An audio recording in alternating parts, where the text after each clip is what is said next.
So let me do the welcome to country. So LoRaTAS acknowledges that we are meeting here on Aboriginal land and acknowledges Tasmanian Aborigines as the traditional owners of the land on which this building stands. Minister, Pro Vice Chancellor, Deputy Vice Chancellor, Coordinator General, you're all very welcome. I'd like to make a special welcome to the great James Regal. Oh, it's got to be necessary. We're not standing up here after the kind of voluminous updates you've been giving us from Seattle. James just returned as a Fulbright Scholar, and we are absolutely delighted to welcome you back. Thanks, man. We have missed you. What I thought I would do, in a strange kind of way, there's a bit of a personal story to today. 3 years ago, I came over to Tasmania to do some consultancy with the university in advance of taking a role in the Sense-T, Sense-Co project that the university was running with a number of other partners. And part of that consultancy was to look around at what the project was doing, particularly at a research level. And it's almost to the day, literally, that I met Mike Cruz, who's around here somewhere. And it was a serendipitous, it was a very serendipitous conversation. Mike and I didn't know one another. He had heard I was in Tasmania, and he put out a kind of a, look, if there was any chance we could meet up by the Renault system, please do. And it wasn't looking like that, but there was a family emergency with Brett Harris, who unfortunately couldn't make it today. I was hoping he could make it. He had to go back, I had some free time, and Mike and I met. He was in a very early stage of his company, and he was in, Mike, correct me if I'm wrong, the gas works. Yeah. And he was in there for about 6 months. It was himself and his wife, Natalie, and they were getting this sort of hardware, rapid prototyping company off the ground. As some of you know, in previous presentations, my background in the Internet of Things and trying to do something innovative is very closely connected to the Star Wars saga. And I've run a couple of shows where we've had The Empire Strikes Back and a number of other themes where the reason it was happening is that the Skellig Island, which is now so famous in the new Star Wars series, was a place we were looking at in Ireland, how to put unobtrusive sensors on the island and not destroy the beautiful visages. That's where I was looking at before I came down here. And I'd started looking at long-range, low-power networks. But it was really Mike that put me onto LoRa. I want to acknowledge that. Mike had started looking at LoRa capability, and in that first conversation, two things happened to me. First of all, I recognized the genius that he is, the immense capability that he has, and very rarely do you get the kind of capability this man has. And as I was looking at Sense-Co, that he could be the anchor for the advanced sensor manufacturing facility, which you now know has happened. $1 million or approximately of equipment went in at that period of time, driven by the university and Sense-T. And if I'm correct in saying, Mike, with permanent and casual staff is now 10 people. So in that couple of years, he's grown to that level, and I know he wants more people as this business draws on. Couldn't have happened without Sense-T, couldn't have happened without that initial genesis of the idea a couple of years ago when the project came into being. So we have to acknowledge that. But where it really took off was when I went back to the university, I met a guy called Paul Neumar. Paul is around here. And really without Paul's help and his technical expertise, the idea of building a network sort of came into being. And how that happened really was, Paul was the technical manager of Sense-T, and we both realised that if we could actually get a network up and running, it would sort of evolve or advance what a lot of the Sense-T projects were doing. And lo and behold, I'll let Paul tell the story better himself. This guy, another blooming genius, and Tasmania is full of them, built and managed a lot of the sort of technical sides from what Mike was manufacturing up to the cloud. Then it came to, well, who's going to manage this data? There's a very intricate back-end part of it, which is very difficult to do. And we had this amazing Data 61 group down here. So unfortunately, Chris Sharman can't make it, but he came along and offered part of the services that they were providing to Sense-T as a back-end to this particular project. But what I really want to truly acknowledge is that it couldn't have happened without trust. Minister Ferguson didn't know me, and we needed some money just to get the project off the ground. And I really credit you with this. Without knowing me at all, maybe I'm just a really good salesman, I don't know, but we had a conversation. I said, look, I need, and it was literally back of the envelope competition, I'm really sorry about this, because when I did look at it later on, I realised it probably was going to cost a lot more. But anyway, the minister did a fantastic job of garnering together 100k funding and trusted us, the group, not just me, but trusted us, the group, to do this. And I'm hoping the fruits of that trust are clearly evident today. So what we're going to do today is, after a sort of 6 to 8 month period of running workshops, both public workshops to let people know what we're doing, to in running very technical workshops driven by Paul and Chris and so on to show how you get onto this network. Today we're going to celebrate some of the applications that have been inspired by the pilot, and some of them are just fantastic. They actually really blow me away. You're going to see projects from community level, projects where people are just looking at energy efficiency in their home, people running their own vineyards and doing really clever things with LoRa, right through to the bigger organisations that are doing stuff with data and analytics and whatnot. And one very special product, which I think we can say is born through the pilot, is a company called Pt1, which I'll tell you at the very end of this pilot, and they have done some phenomenal stuff.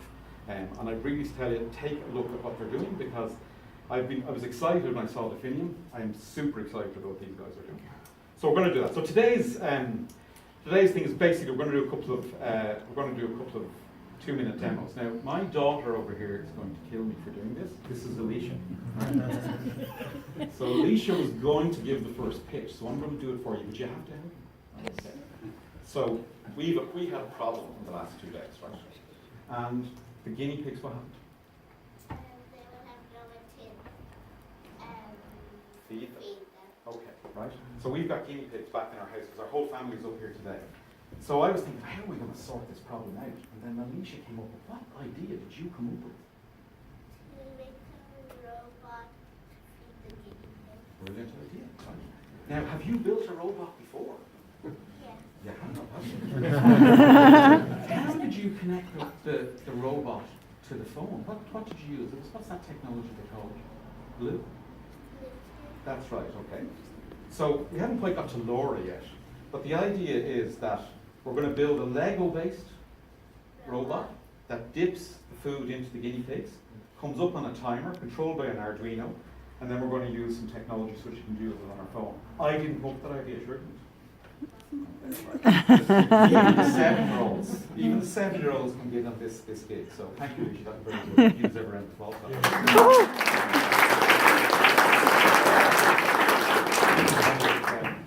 Surrounded by genius. Anyway, so look, I think what we'll do is we'll kick it off. I'm going to get the man himself up here. Now, one of my challenges is to keep everybody under 2 minutes. With this particular man, it's like, just hell freeze over. But anyway, so we're going to go. Mike, you want to tell us about Definium, what you're doing with LoRa, and why it's important. And your 2 minutes starts now, by the way. 2 minutes? Yeah. About 2 minutes. Yeah. I thought you were going to be here at about 9 o'clock. Yeah.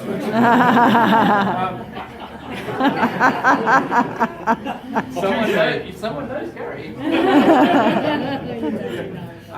So it's actually quite surprising to see this many people in this room, and I know there's still some people in the other room there. There are some people in this room who knew me from the very beginning of Definium, and I'll point one of them out, Leah Dent. She was instrumental in getting us our first government grant from Oz Industry. I thought having all these government types and politicians trek through my basement in Trevellyn was just, I just didn't think I had any chance of getting there, but they showed some faith. I had the requisite number of blinking lights hanging on the wall, and we got there, and that's actually what really kicked it off, because we managed to get a pilot site at a dairy in near Bridport. That's what led to us through Roger Stanley recommending that we talk to Sense T about getting some grant funding, and that happened. After showing, in fact, this is our first production line. Convinced my wife that we need to spend $10,000 on buying some odd pieces of equipment to make our little boards, because I couldn't get them made anywhere. So, if you have visited the rear room, the production room, that entire room is a result of my frustration with being able to make the things that we write the software for.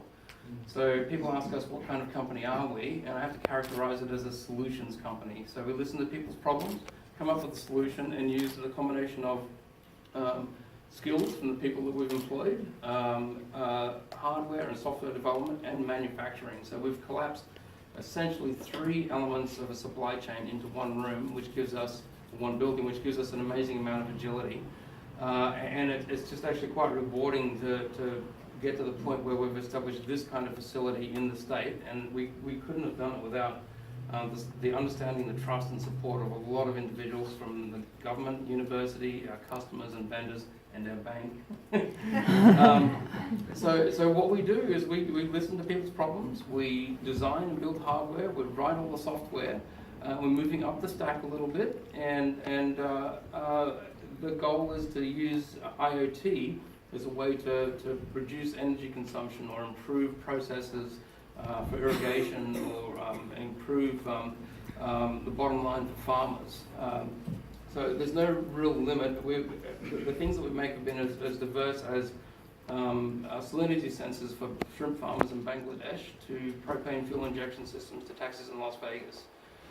So my goal has actually been to get more local customers because of my time in the US, we've actually been exporting more than we've been developing locally.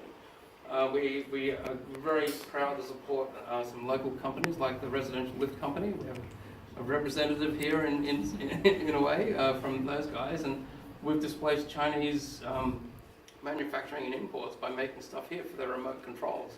And again, that took, I think, trust from a customer to get us to do those kinds of jobs.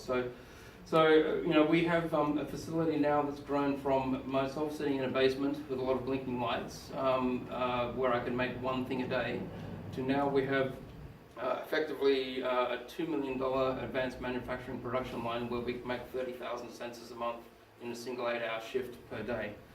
So I'd like to thank everybody for their support and let everybody know that we're here as a resource for helping them realize solutions to their problems. And Mike, just one question, because you didn't mention LoRa once. Could you give us one example? So the residential lift remote controls use LoRa technology. Now we only need a range of 15 meters. We have a range of 25 kilometers, so it's a little bit overkill, but we just turn the radiation on. But a project we're about to kick off on in the next few days is the end use customer is Santos, a big mining company, and they want to improve the energy use in their accommodation facilities. And it's a project where we're used to building 50 or 100 or something. These guys will need 32 gateways and 7,500 sensors, and all designed, built, and programmed by September 30th. So we might be looking for some more employees quickly.